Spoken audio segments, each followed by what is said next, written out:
Hello, I'm back. I've never uh, tried to save a lecture while recording a lecture. Let's hope this goes smoothly. So we're back on my homepage. We will scroll down to the course.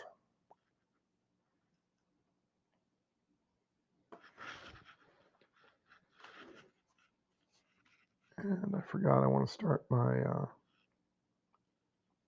timer.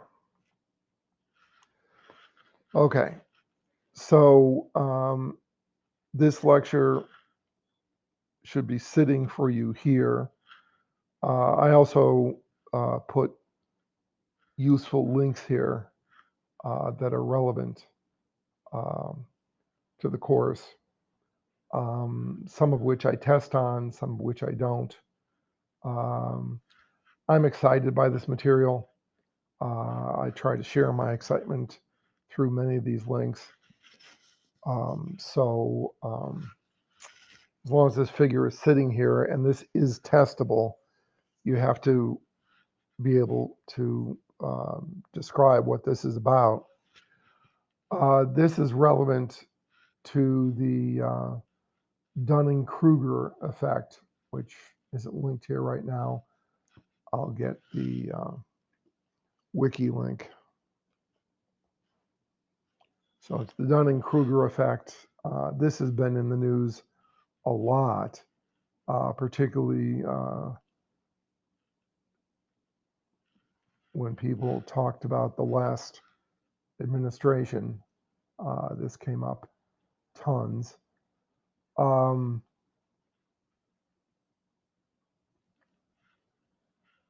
and let me get this link added in here.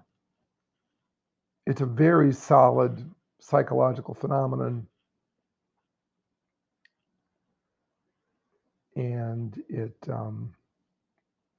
been around, I think, since 1999 or so. Oh, there it is. I guess I already have. Yeah, there's the wiki. Good. It's already still there. Um, so Dunning and Kruger um, took students who were taking. One of the things they did many things, but they took students taking fundamentals of psychology, and as the students turned in their exam, the exam was over, they were handing it in. They asked those students to predict the grade they would receive on that quiz or test. And the rest is history. Now, if you've had any exposure to statistics, you know what quartiles are. If you haven't had exposure to statistics, you've been exposed to quarters. So what they did was they divided the class based on how they actually did into the four quarters: the worst quarter, the next worst quarter, the third quarter, and then the top. And this stipple line going through the figure, excuse me, that's real performance, which of course has to go up because that's how the quartiles were defined. But above that are two curves, basically the same thing. Students predicting how well they knew the material and students predicting their actual test scores. And look at the bottom quartile. Let me show you the title to this. It's the most in-your-face title I've ever seen in professional literature. Um,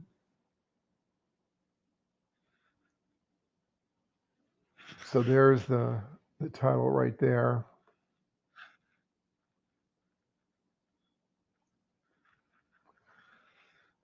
Unskilled and unaware of it, colon. how difficulties are in recognizing one's own incompetence lead to inflated self assessments. Stunning. Professional journal, very high end journal. Uh, this is a very, very solid uh, phenomenon. And there's a famous Darwin quote on this, which I probably can't find for you quickly. But Darwin was basically saying this back in Darwin's day, that people who are most certain usually have the least reason to be certain. They're very dogmatic. So if you are in the bottom quartile, that is, the test you just gave me shows that you don't understand the material hardly at all.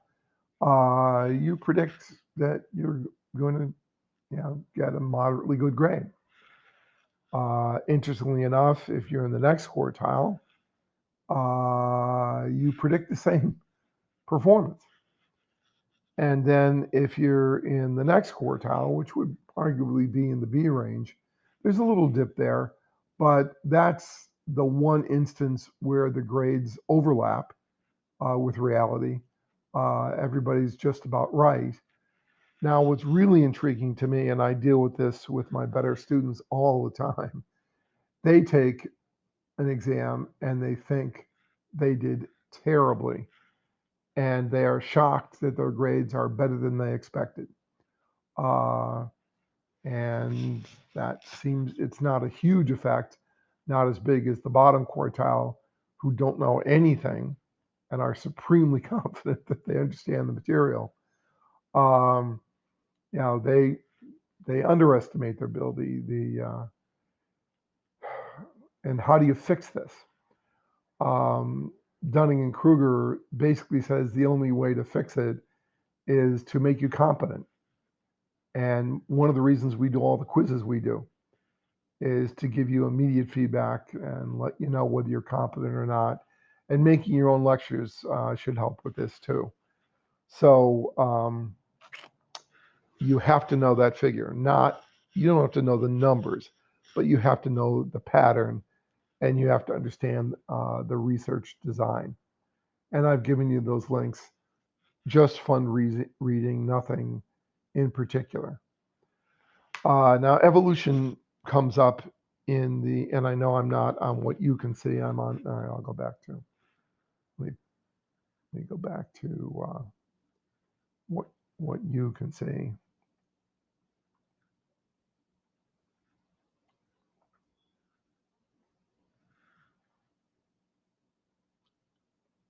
And there are those links. We're dealing with a pandemic right now. It's a virus, not a bacterium. But this next video is kind of chilling in terms of how bacteria can rapidly evolve. I'm not going to test you on this, but you really should see this. We give most of the United States' antibiotics to food. We eat it. We don't eat it because it's largely gone by the time we get it. But we are just squandering a very powerful tool to fight infection. So take a look at this, baby. I'm not testing on this. I'm just trying to excite you. This is evolution in action in days.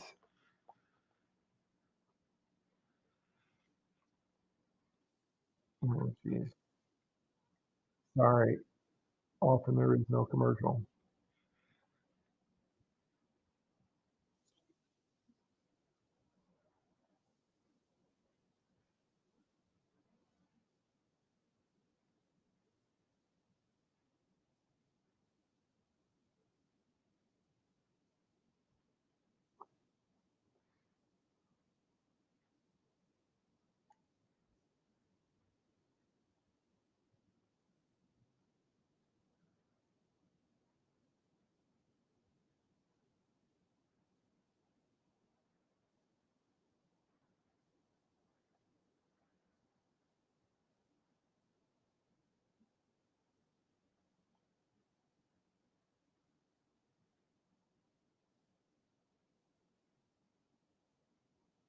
There's an E. coli now, and they evolve.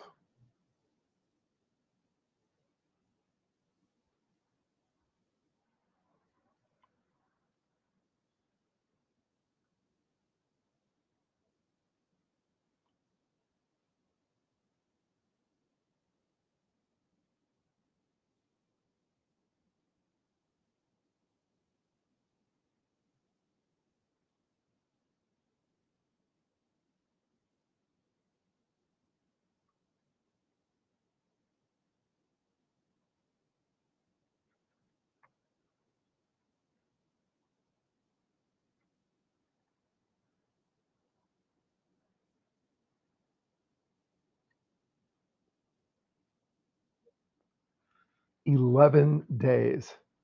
The E. coli go from not being able to deal with virtually any antibiotic to 1,000 times what originally stopped them. Uh,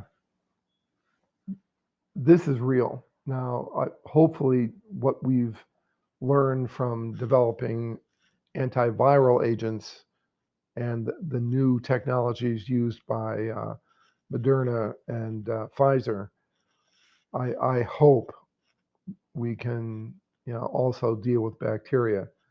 So many people died of bacterial infections back in the day, uh, and this is evolution. 10 days.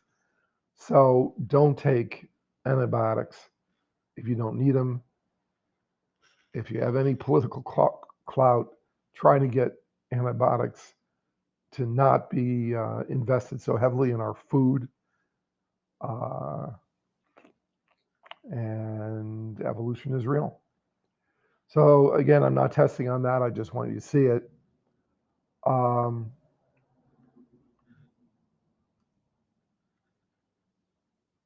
this this course has a lot to do with neuroscience. This is something else I'm not testing on, but I would like you to just be awed by this video. The inside of our bodies are unbelievably complex.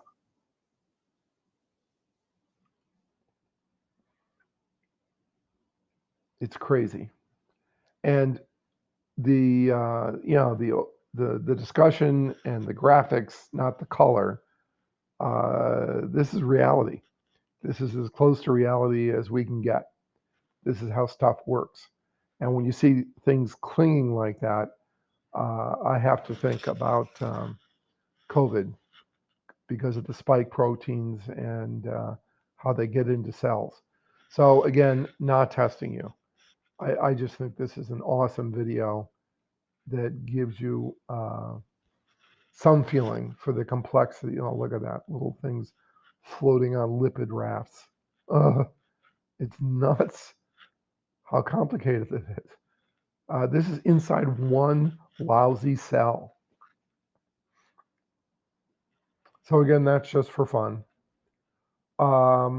Another one that's just for fun, since you're making your own videos, Bill Nye I've been a fan of his forever.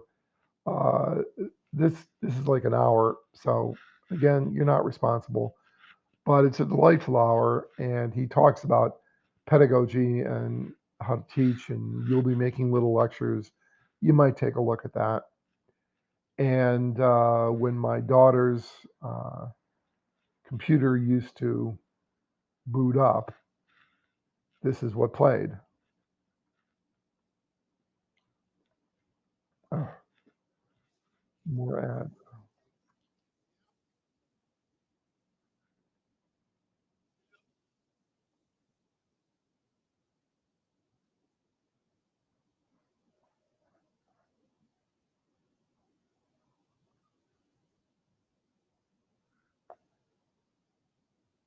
You go, Bill, and science.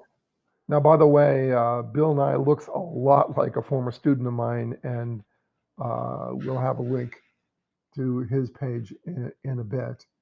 Um, the this next link, you're not being quizzed on virtually any of this. but you may have heard that what now we consider recreational drugs, ecstasy and psilocybin, may be showing up in the main uses of psychiatry. Um, Time will tell. So again, not assigning it, but it sure is interesting. And what else we got here?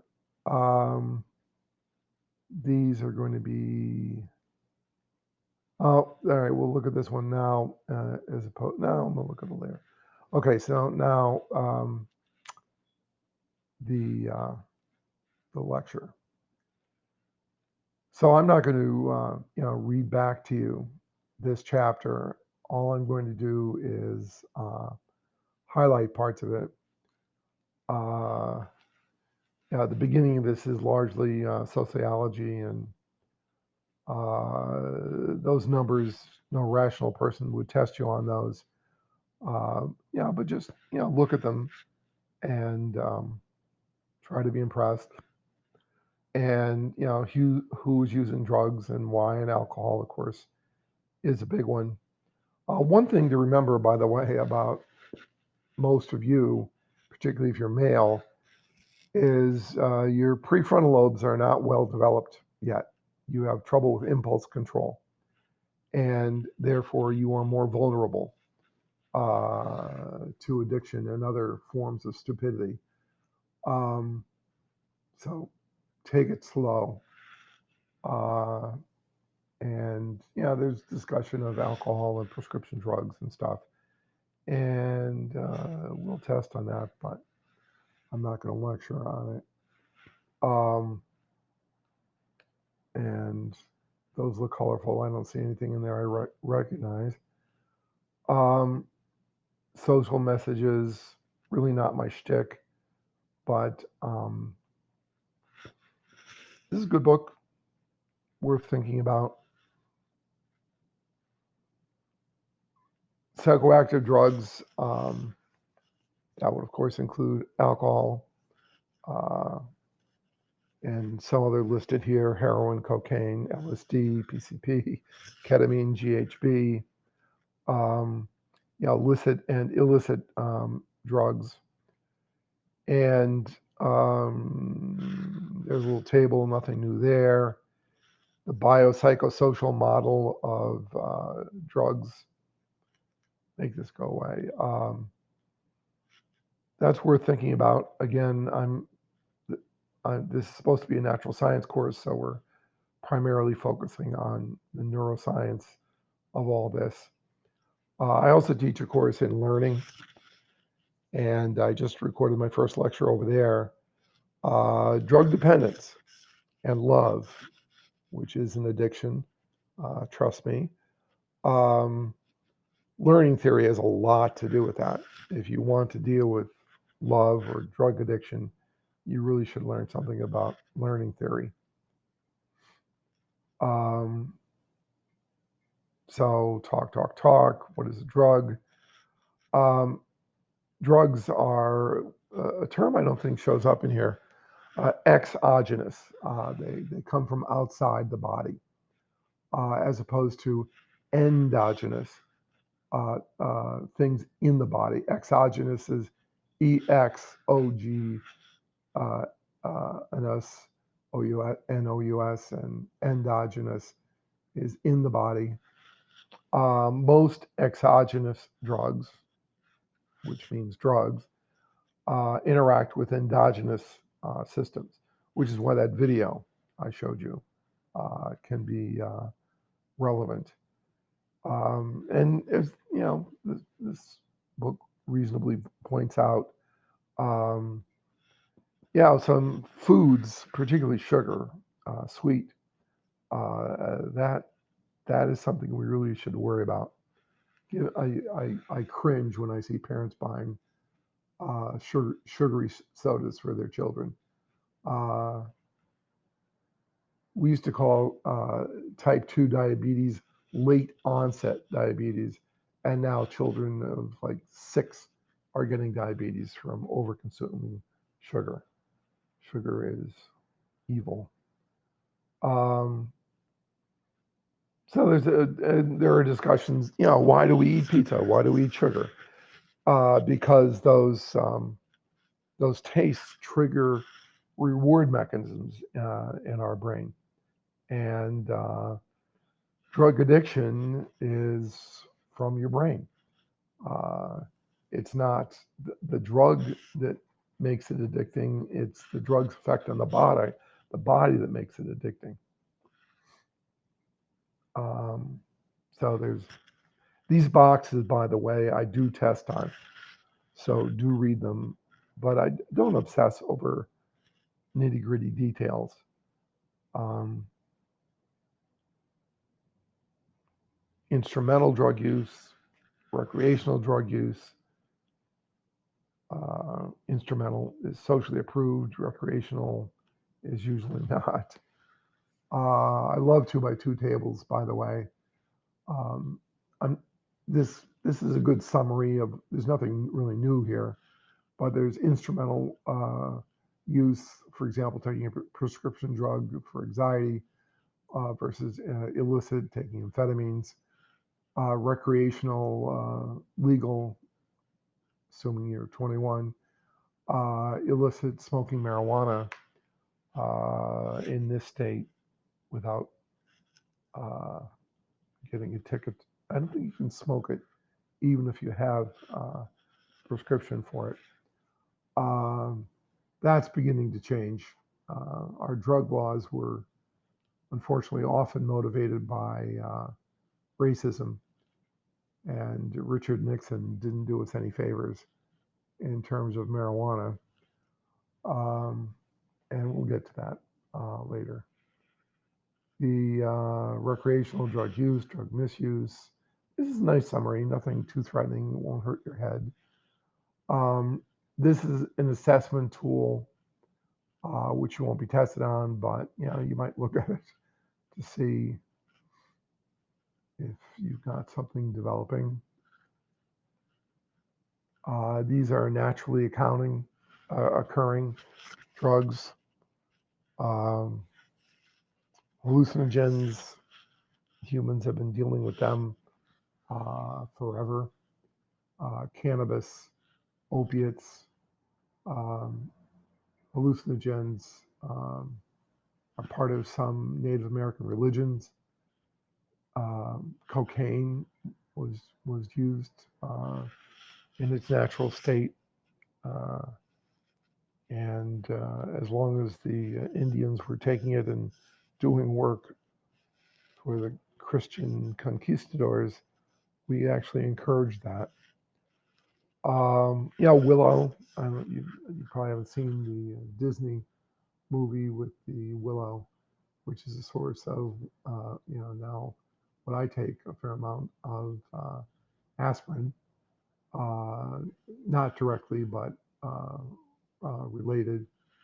Um, Shamans, uh, they knew stuff, form of religion, uh, and we have learned things from shamans. There's no doubt about it. Um, and okay, good. The text. Yeah, I didn't ask you a question. Please go back to sleep. Um, the Eater's papyrus, named for the Brit who bought it in 1872, but it's from 1500 BC. It's very impressive, and it includes herbal recipes and opiates. Opiates. And I have a link relevant to that associated with this lecture. So here's the wiki entry for the Edie's Etter's papyrus. You're not going to be tested on this, but it's pretty cool, and it's huge. How long is this thing? 110 pages, 20 meters. Uh, Papyrus really had staying power, and you can see it's colorful. It's really pretty neat. We now know how to read it.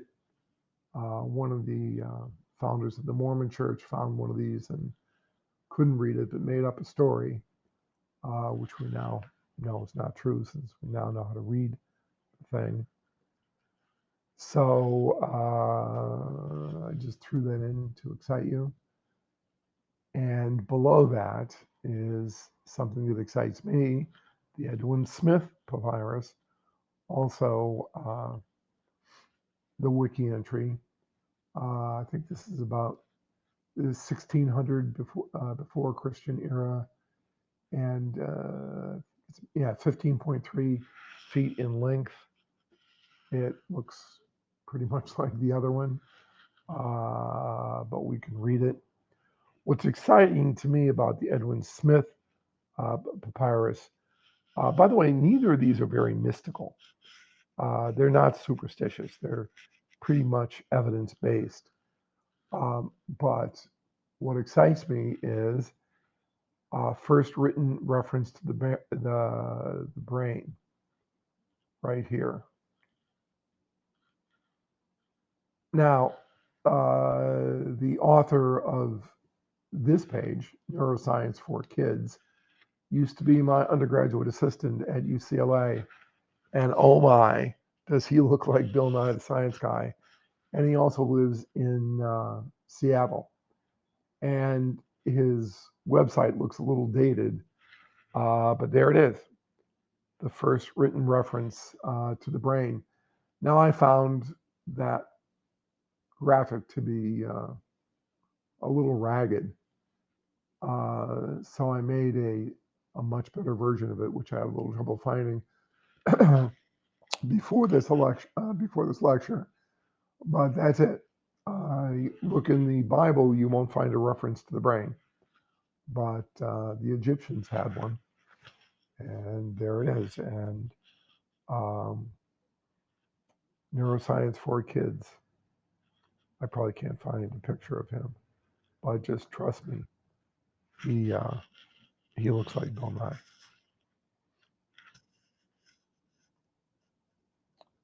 And as long as I'm here, this will be coming up shortly.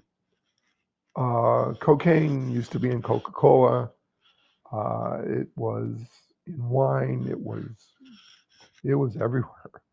And South Americans used it to give them energy and help them to work hard, which is why the Christian oppressors let them use it.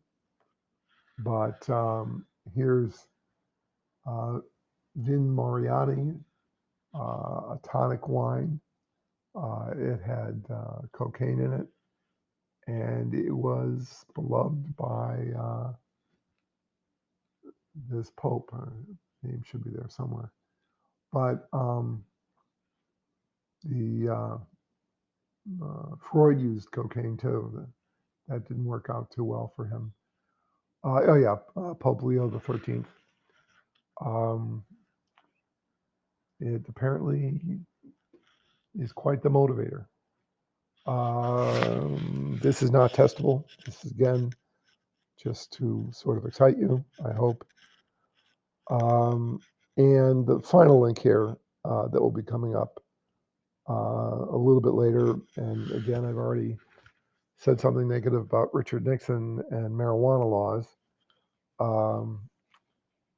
And our Lieutenant Governor, Pennsylvania's, who's apparently running for Senate, he wants to change modern. I met this guy and his wife. He is a big dude, very impressive, very smart. And he wants to legalize. And must admit, I do too. And Nixon, I'll give you some links on this later. He put together a commission chaired by a former Pennsylvania governor to recommend what to do about marijuana laws, and they said, "Oh, we got this. We should legalize marijuana." And Nixon said, "Oh, I've got this. I hate hippies, and I'm not a big fan of blacks. They use marijuana. Let's crush them." And we've been living with that mistake uh, since Nixon's time. And back to, I'm sorry, I do get a little bit political. I'm sorry. Okay, Louis Pasteur and yeah, pasteurization, placebo. I'm a big fan of placebo effect. Shamans sometimes use placebos. There are disciplines that often treat pain, which often responds to placebos. Who, yeah, they may touch you, they may manipulate you, but largely they try to impress you. And placebo is real. It's real effect. Um, Unfortunately, some of these practitioners don't do anything good for you other than the placebo, and don't really treat the problem. And there's heroin. Heroin was brought to you by our friends at Bayer, and it was thought to be a non-addictive version of opiates. That didn't work out too well. Medicines, there are lots of medicines. And as time went by, we started to regulate them more. You may be dimly aware of prohibition. Organized crime loved that one. And then when prohibition ended, they were looking for something else to oppress, and they really got into oppressing uh, marijuana and opiates. And 40s and 50s, chlorpromazine. I was taught by a faculty member at UCLA who was a psychiatrist. And when he went into World War II, their quote treatments end quote for schizophrenia, dry throat. This may not end well. They literally would put people in chairs and spin them. They'd wrap them in straitjackets and dump them in ice water. It was primitive. But when he came out of World War II, because of chlorpromazine, things had changed quite a bit. Chlorpromazine isn't magical, but it sure beats the heck out of spinning people in chairs and throwing them on ice water. Speaking of World War II, oh boy, did that promote smoking. My dad and my mother both died from the consequences of smoking. And if you ever go to Cooper's, look at some of the ads for tobacco products that are on the walls in there. Physicians recommending Chesterfields, which was my grandfather's uh, cigarette of choice, and my dad liked Lucky's, and that didn't work out well. Um, so now, there's marijuana, LSD, stimulants, neuroscience. That's me, man. So I graduated from the University of Scranton in '71, and neuroscience came into existence in the '70s. I'm a member of the Society for Neuroscience, and there are, I don't know, tens of thousands of members now. My number is below 1,000. I'm old, and neuroscience is a nice term, which is why we call the major neuroscience now, because biology didn't own it, psychology didn't own it. It was a territory that nobody would fight over. That concept check will probably help you. I could use questions from there for testing if it amused me. Present day attitudes. There's again War on Drugs 71. That's my good friend Richard Nixon. He didn't get impeached. He resigned before he got impeached. Um, patterns of use, how to do surveys, which we're not overly, again, I'm more into the neuroscience of this. High school seniors, which, certainly is relevant to you, not so much to me. There's a graph to look at. Don't try to memorize it. Just let it wash over you, like many graphs. And marijuana comes up again. By the way, at your age, I would not encourage the use of marijuana. Your brain has not developed enough yet. Wait till your mid 20s if you can, particularly if you're a male. We'll get into more of that later. So again, there's another table. There's no way I would test on that. And college students, talk, tobacco. Hopefully you haven't gotten hooked on that. I've had several students hooked on tobacco. They used all sorts of ways to stop smoking, and I'm not sure they ever really succeeded. One of my friends wrote a book saying it's not addictive, but it's a well practiced habit. I don't know what the difference is. I've read his book like 3 times. Whatever it is, you don't want to go there.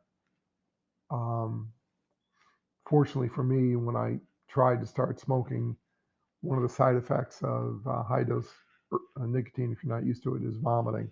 Oh my God, I hate to vomit. And I vomited, and that was it. I was protected from marijuana.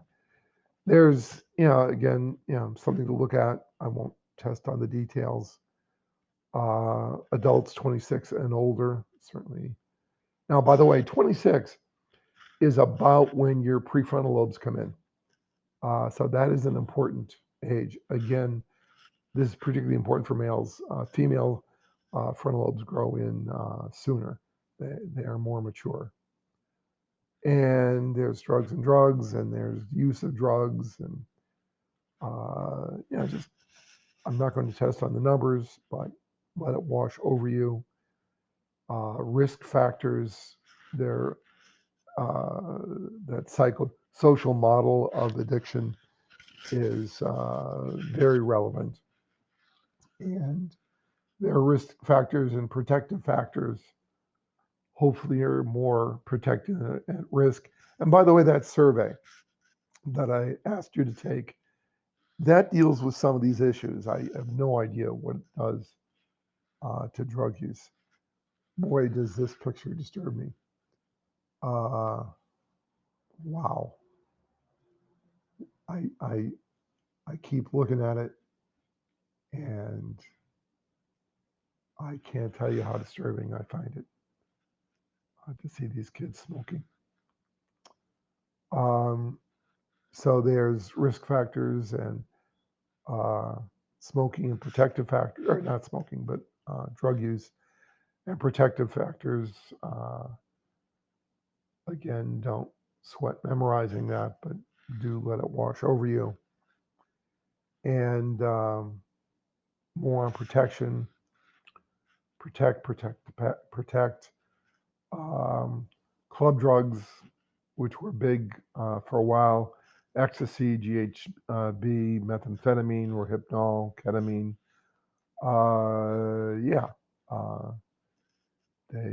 They are popular. And I'm a little worried about MDMA in terms of the brain, quite a bit. I would not do that one recreationally. LSD worries me a bit too. Although, speaking of end of life, you can go to Switzerland and some other places, and taking LSD and ketamine can help you deal with end of life issues better. That's not bad. My specialty in neuroscience was pain and pain inhibition, particularly opiates. If I had to do it over again, I would spend more time with cannabinoids, which I think are a lot safer once your brain hits 21 anyway. And I discovered two pain inhibitory systems. I helped discover. One is opioid and one is cannabinoid. And they are relatively independent. I don't know if we'll cover that or not. That's good. I would know those characteristics. That's a good. So if I gave you the characteristics, you could name the drug. If I gave you the drug, you could list some of the characteristics. Attention deficit disorder. I know that college students often take drugs relevant to that. I probably need a touch. I am a little attention deficit disorder prone. They can help. They can help. Boy, I would not. These cough and cold things. Jeez. That reminds me of those kids smoking. Why drugs? I mean, people have been doing drugs as long as there have been people and things growing in nature. It's something we can't go black and white on. We have to try to be rational. And there's a depressing story of drugs and death, and there's the summary. So pretty much that's this chapter. These might be good ways to review the material from the chapter. That's a nice summary. I certainly would know those terms. That Eater's Papyrus is in your chapter, so you have to know that. The other papyrus, which is here, the Edwin Smith, is not in your chapter. You don't have to know it, but I would like you to appreciate that that's where the first written reference to the brain is. And you can go through the entire Bible and the brain doesn't show up. And the Greeks really didn't have it together on the brain either. Much of common English deals with emotions coming from the heart and other glands in the body. Probably not the case. Okay, so this is pretty much it for week one. You've had the syllabus, which you can be tested on next Tuesday, and you have this chapter, which you can be tested on this Tuesday. Enjoy. I will try to figure out how to turn this off. And I'm stopping. Talk to you later.